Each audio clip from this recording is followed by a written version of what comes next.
Bueno, en primer lugar me gustaría agradecer a Telefónica la invitación a este auditorio. Bueno, es la primera vez que estoy aquí en este auditorio, en una de las multinacionales más importantes que tenemos en España, y siempre es un honor poder estar charlando en una multinacional de este calibre, a la que le falla el audio.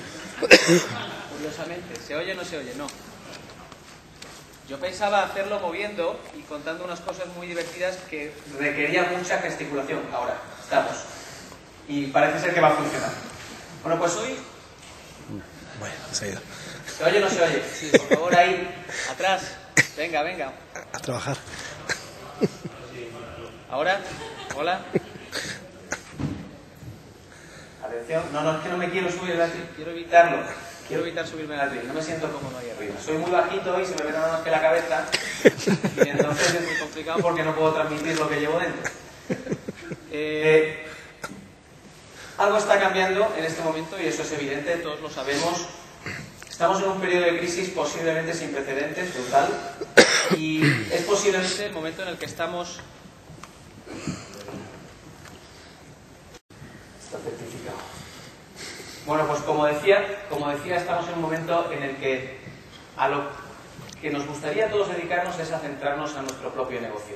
Y sin embargo estamos muy posiblemente distraídos por una situación que no tiene precedentes, como decía antes, y es ahora cuando tenemos que ser capaces de enfocar bien el barco y de pasar este año, estos 2 años, y salir de estos 2 años en una situación de ventaja competitiva mucho mayor, porque no nos escapa a nadie que crisis es igual a oportunidad, y esto, aunque esté muy dicho, bajo mi punto de vista, en este momento verdaderamente es el axioma que más fundamento y más valor tiene. Voy a intentar dar una perspectiva de por qué. Como sabéis, la situación está mala, es decir, está posiblemente peor de lo que nos podíamos imaginar. Yo creo que mi tocayo no pudo verlo siquiera hace 6 o 7 meses que la cosa venía tan negra. Sin embargo, yo que soy optimista creo que vamos a salir, pese a que veamos que el sector de automoción esté cayendo en España un 50%, en ventas un 30% en Europa, pese a que la banca hoy esté posiblemente en valoraciones 2 o 3 veces inferiores a lo que teníamos solo en octubre del año pasado, o pese a que el sector del que mi compañía Google vive en este momento, que es el publicitario, esté sufriendo la crisis mayor de la historia sin precedentes. 2 años seguidos decreciendo en niveles casi del 20%, es algo a lo que no se estaba acostumbrado. Adicionalmente a todo esto, venía ocurriendo una cosa que yo creo que todos vosotros sois ya conscientes, y es el hecho de que esta crisis no tiene nada que ver, pero sí que ha ido en paralelo a lo que denominamos la revolución digital. Una revolución digital, al igual que cualquier revolución de las industriales que hemos tenido antes, la del carbón, la del petróleo, la del agua, o la del vapor de agua, mejor dicho, que han sido revoluciones que, con un componente tecnológico de cambio, han provocado cambios de relaciones en el poder económico, en los estamentos sociales y, sobre todo, en las relaciones que empresas y usuarios han llegado a tener, es algo que está ocurriendo ahora de una manera mucho más sorda. Las revoluciones industriales del pasado siglo eran mucho más patentes y produjeron reacciones en la sociedad que posiblemente eran muy patentes, pues porque se provocaban revueltas, cambiaban drásticamente las tornas, y sin embargo ahora estamos en una revolución, la digital, que es mucho más sorda, prácticamente no se siente. Sin embargo, está avanzando de manera inexorable. Y está avanzando por algo que yo creo que aquí también, en este grupo y en esta audiencia, se puede llegar a entender, pero a veces hay que sacarlo a la luz. Hay 3 factores que están ayudando a que esta revolución digital vaya tomando aceleración. Primero, el hecho de la plena conectividad. Parece obvio decir que en el mundo, que somos 6.000 millones de personas, hay 1.400 millones de PCs, pero sobre todo, de manera más importante, hay 3.000 millones de móviles, que de una manera muy sencilla en el futuro podrán tener conexión a Internet. Ya estamos viendo la revolución que está suponiendo iPhone o que está suponiendo Android en la manera en la que los usuarios acceden a la red. Para ponernos un ejemplo, las búsquedas de Google en un teléfono móvil actual se multiplican con 50 en un usuario de iPhone o en un usuario de Android. Y esto cambia la manera en la que accedemos. Podemos acceder desde la televisión. En el futuro, los 6.000 millones de personas que estamos en el mundo, y es un futuro próximo, accederemos a Internet desde cualquier lugar, en cualquier momento y con cualquier dispositivo. Bueno, eso está ocurriendo algo también que que ocurre en todas las revoluciones industriales, es decir, se está produciendo el efecto escalabilidad. Somos capaces de producir más, mejor y más barato. Y esto es un axioma que también se provoca en todos los sistemas productivos, con lo cual ahora tenemos una capacidad de computación en un microchip que es equivalente a la que existía en los años 70 en 3 habitaciones que estaban en la Universidad de Stanford para conseguir las mismas unidades de computación que hoy te produce un microchip. ¿Con qué diferencia? Porque el coste es aproximadamente 0. Y el coste anterior era infinito, era imposible. Por último, y para mí este es el más importante, ya me han dicho que Elena lo ha comentado en su ponencia, pero es un tema que se entiende menos.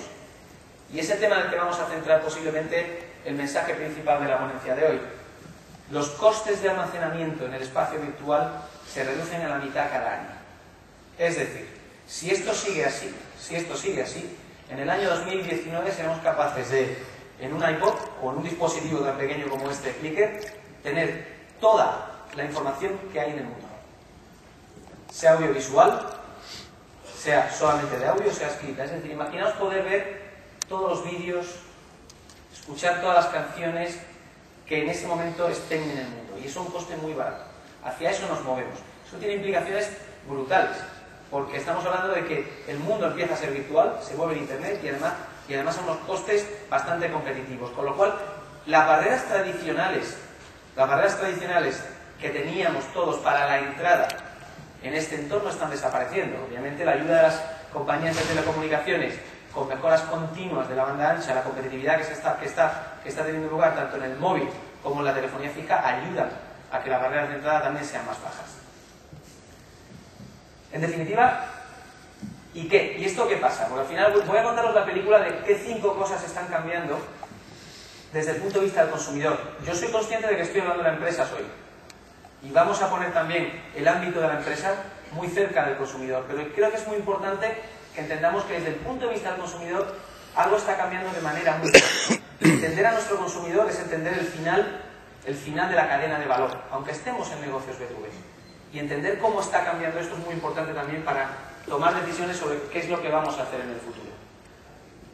Todo esto que veis ahí, que son actividades, yo diría que de la humanidad, desde que la humanidad existe o desde que existe la historia, miles de millones de años, es decir, el aspecto de comerciar, informarse, comunicarse, comunidad o entretenerse es algo que existe de toda la vida. Bueno, pues estos 5 aspectos, lo único que están haciendo en Internet es crecer. El comercio electrónico crece un 40% anual en España. En España tendemos a entretenernos mucho porque somos así de simpáticos y nos gusta ir al bar y charlar con los amigos, pero es que en Internet es precisamente España el país que más crece en el mundo del entretenimiento y posiblemente uno de los países con mayor creatividad digital para desarrollar juegos y entender este mundo de entretenimiento. Si hablamos de la información, curiosamente parece que es lo único que está en crisis. Las búsquedas en Google al día superan los 2.000 millones y resulta que este año, que es año de crisis, estamos creciendo en búsquedas más que el año pasado. La gente sigue teniendo necesidad de informarse. La gente tiene necesidad de estar en comunidad. Esto, yo creo que ya conocéis todos el concepto de la web 2.0. El hecho de que muchos predijeron hace ya 5 o 6 años que Internet acabaría con las relaciones humanas estaban en el más profundo de sus errores, porque en el fondo lo que está haciendo Internet es extender la calidad de las relaciones humanas. Y por eso aparecen fenómenos como Facebook, que hace 4 años ninguno de nosotros conocíamos y que hoy tiene más de 200 millones de usuarios en el mundo. Todo esto está pasando y podemos decir, bueno, a mí me da igual que esto esté pasando. No nos debe dar igual. No nos debe dar igual. No nos debe dar igual porque el mundo se está convirtiendo en un mundo digital. En España tenemos 22 millones de usuarios en Internet, de los cuales prácticamente todos, esto es la mitad de la población, acceden a Internet con banda ancha. Y en eso Telefónica tiene mucho que decir. Pero no solo eso, cada minuto que pasa se suben 15 horas de vídeo a YouTube, para que os hagáis una idea. Es decir, que es que necesitaríamos 200.000 millones de años para poder visionar todos los vídeos que están en este momento cargados en YouTube. Uno de cada 3 consumidores o usuarios es activo online, comenta sobre productos, sobre servicios, sobre ideas. Hemos entrado en un mundo en el que no hay ya la unidireccionalidad que había antes entre los medios de comunicación y los receptores que nos teníamos que tragar la historia en una sola dirección, o entre las empresas y los usuarios, que prácticamente tenían que escuchar el mensaje a los usuarios y creerse a ciencia cierta que la verdad. No, hemos entrado en un mundo en el que la gente comenta, en el que el reto de los medios es convertirse en medios totalmente interactivos, y el reto de las compañías es básicamente dejar que todos nosotros nos convirtamos en dueños parciales de sus marcas y que podamos opinar y ayudarles, porque o tenemos una marca, una empresa, un servicio que verdaderamente que tenga sentido en este mundo al que nos enfrentamos, o posiblemente lo vamos a pasar mal en el futuro. El comercio electrónico, como comentaba, está creciendo. En España, afortunadamente, el año pasado, afortunadamente digo porque es una de las asignaturas pendientes de este país, el comercio electrónico creció un 39%, pero sobre todo creció el número de usuarios que compraban. Pasamos de 5 millones a 9 millones de compradores que además están satisfechos o muy satisfechos con las compras del año. Con lo cual, bajo mi punto de vista, este año, y además lo estoy viendo en Google y lo estoy viendo en Europa, puede ser el año de despertar del comercio electrónico y una gran oportunidad para que compañías que tienen productos y servicios de calidad los pongan en oferta, porque no nos olvidemos que la demanda está a un solo clic de distancia y la oferta puede estar en cualquier sitio. Y por último, algo que está ocurriendo, muy ligado con el fenómeno de la necesidad de información y sobre todo más profundo en este periodo de crisis, la gente en crisis se informa más y compara más. Y el 80% de los usuarios comparan ya características de productos y servicios antes de comprarlas, aunque no se puedan comprar en la red. Es verdad que a lo mejor estamos retrasando decisiones de compra como las de un coche, pero se puede vivir retrasando la decisión de compra de un coche un año, pero posiblemente nos dedicaremos ese año a estar muy seguros de qué coche, a qué precio, con qué características vamos a querer el coche que nos vamos a comprar dentro de un año cuando la cosa mejore. Con lo cual, Internet se está convirtiendo también en el centro de toma de decisiones por parte de los usuarios, un mundo transparente, abierto, en el que la información se comparte y fluye. Y de alguna manera nos desnuda a todos porque pone en evidencia nuestros defectos y en alabanza nuestras virtudes. Bueno, y todo esto de ¿por qué cuenta Javier toda esta historia, esta revolución digital basada en el mundo del consumidor final? Pues porque, nos guste o no, lo que está pasando en el mundo del consumidor final tiene un paralelismo brutal con lo que está pasando en el mundo de las empresas. En este momento, la tecnología llega a las empresas y lo que está ocurriendo es un fenómeno de consumerización de la tecnología. ¿Por qué? Porque con toda esta historia que os he contado de los tres aspectos que están básicamente acelerando la revolución digital, el hecho de que los costes de producción bajen y que los costes de almacenamiento bajen permiten básicamente que se puedan desarrollar muchos temas que la comunidad de Internet prueba, porque este es un mundo de prueba y error, y al final estos servicios de correo electrónico, de mensajería instantánea que estamos viendo, de comunicación de voz sobre IP,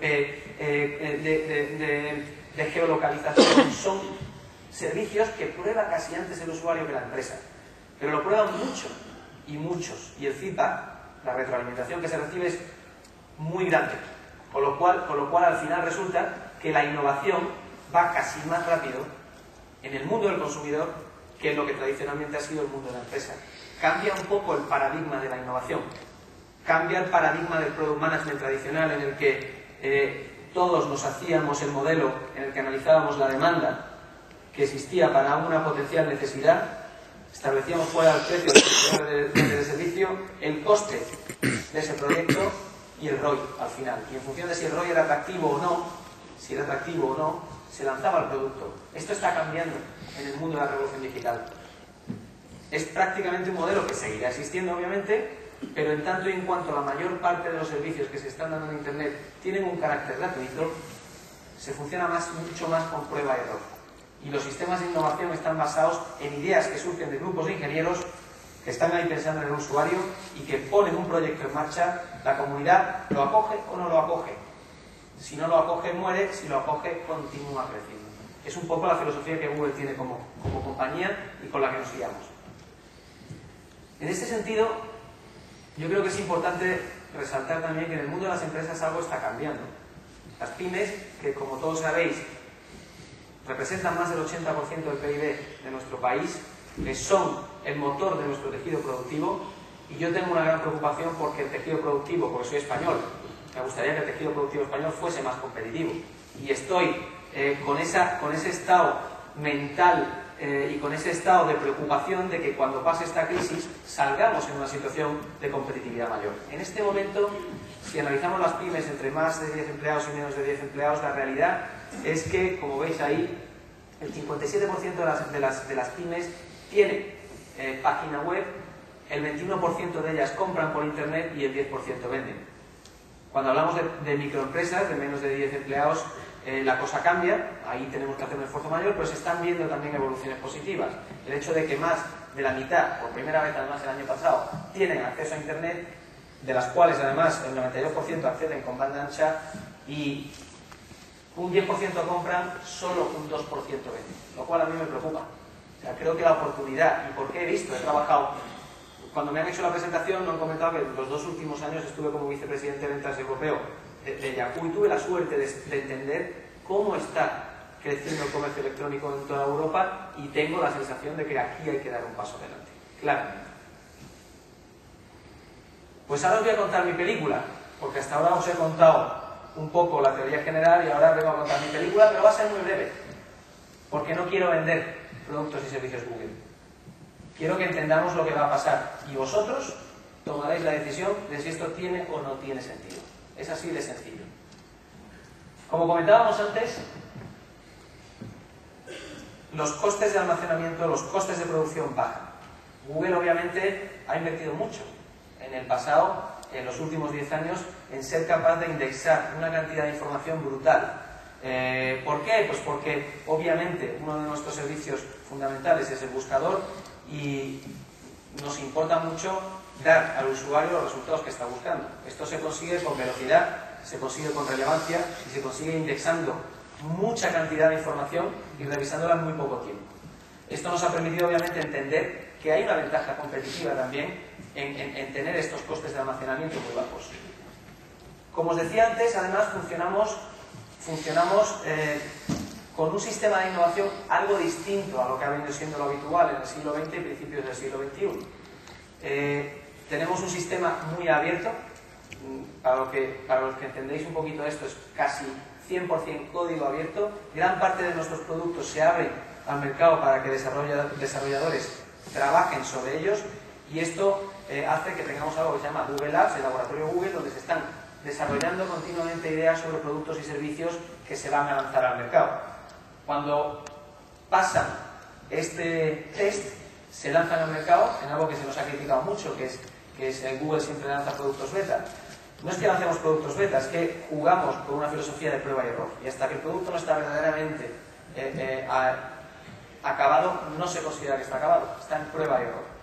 Y en ese sentido salen productos que veis ahí como bueno, pues el buscador, como YouTube con sus mejoras, como Gmail, como Picasa, como Google Earth, como Blogger y con todas sus mejoras.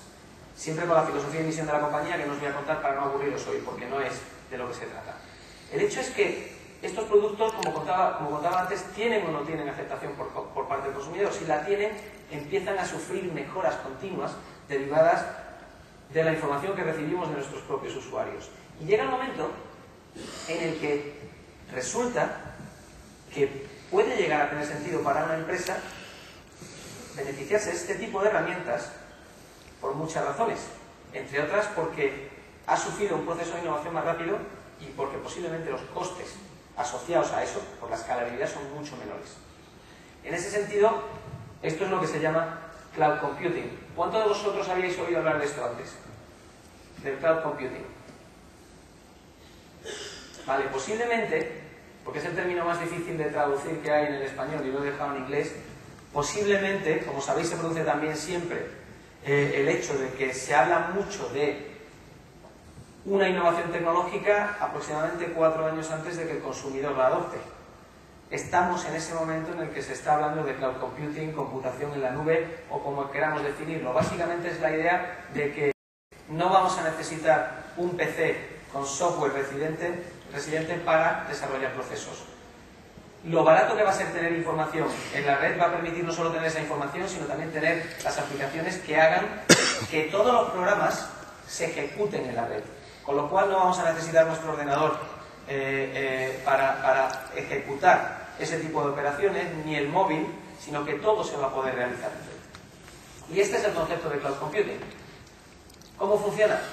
Pues funciona de manera sencilla. Nosotros tenemos lo que llamamos Google Apps, que son las aplicaciones básicas del buscador para empresas, el correo electrónico, la agenda, la base de datos, el calendario, que hoy tú como usuario te puedes descargar de manera gratuita soportando publicidad. Pero resulta que entras en un entorno de cloud computing en el que, imaginaos que sois 10 colegas, resulta que todos tenéis acceso de momento, y conocéis estos conceptos, a la agenda de los 10, tenéis acceso a las hojas de cálculo y presentaciones de manera colaborativa que estáis haciendo los 10, podéis tener acceso al correo electrónico parcialmente en base a los permisos que se den de los 10. Es decir, de manera gratuita ya empiezas a entrar en un entorno de colaboración en tiempo real que básicamente antes era muy reducido al mundo empresarial. Ahora está en el mundo del consumo. ¿Qué va a pasar con esto? Porque nos va a permitir innovar mucho en este tipo de productos. Lo que Google ofrece es sencillo. Lo que Google ofrece es básicamente estos mismos productos que están para el usuario final, pero con un contrato de servicio que garantiza temas que nos importan a todas las empresas mucho, como seguridad, capacidad de almacenamiento, niveles de servicio que nos garanticen que no se rompen, y las ventajas de esto son brutales.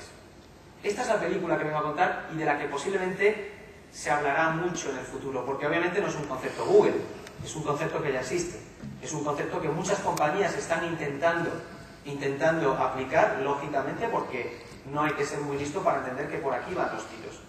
El hecho es que Google creo que tiene, no voy a decir una ventaja, pero sí que tiene un punto de partida hasta cierto punto beneficioso, y es el hecho de que basamos nuestras pruebas en usuario final. Estamos hablando de que en el futuro habrá 3.000 millones de internautas que van a estar probando continuamente este tipo de productos y servicios. Para una empresa pequeña, mediana, grande incluso, el tener este tipo de servicios hospedados fuera de sus servidores, con unas garantías de calidad de servicio y con un sistema de seguridad que prácticamente es imbatible, es una ventaja competitiva brutal. ¿Y cuáles son estas ventajas? Yo creo que es bastante lógico. O sea, hay una reducción de costes evidente. ¿Por qué? Pues porque no es lo mismo tener tus servidores en casa, con todos los costes de mantenimiento asociados, con todo tu equipo de IT. No, siento si hay alguien aquí de IT, no quiero ir eliminando posibles puestos de trabajo. Internet es fantástico, genera eficiencias y como tales también genera oportunidades. Pero es verdad que esta es una de las eficiencias que genera, y también generará otras oportunidades para la gente que trabaja en IT, con toda seguridad. Pero se reducen los costes porque hay que digamos que la escalabilidad te permite que otros estén haciendo este mantenimiento por ti. Hay una mejora de servicio evidente, también derivada de la escalabilidad. Hay una eficiencia que te la da también el hecho de haber estado iterando mucho con esta tipología de productos, y esto al final, unido a la agilidad que te da el que todo opere en red, o sea, la simultaneidad de que todo opere en red en tiempo real es brutal a la hora de generar eficiencias para compañías. Puedo poner muchos ejemplos. Os pido cualquier ejemplo de en qué compañía trabajáis y en qué sentido la simultaneidad de trabajo con agenda, con correo electrónico, con geolocalización, que también está disponible en Google Apps, a través de Google Maps. Todo esto genera eficiencias incalculables que al final te dan una ventaja competitiva que bajo mi punto de vista es tan sencilla como la ventaja competitiva que yo llamo de tener la paz mental de poder dedicarme a mi negocio, que es lo que verdaderamente tenemos que hacer, dedicarnos a lo nuestro, tener la paz mental, porque este tipo de soluciones tecnológicas van a llegar. ¿Y cómo van a llegar? Pues van a llegar de la mano de Google, pero van a llegar sobre todo de la mano de nuestros partners. Es decir, ahí está la marca Google detrás para nuestros usuarios, pero tenemos a un Telefónica como posible futuro partner, ¿por qué no decirlo así? Tenemos muchos revendedores de tecnología que lo que van a hacer es ofrecer estos servicios con vuestra marca, vuestro correo electrónico con vuestro dominio. Y al final se trata de que lo que hoy está a disposición del consumidor se convierta en una ventaja competitiva para todas las empresas. Y con esto termino simplemente dando las gracias. Así que muchas gracias.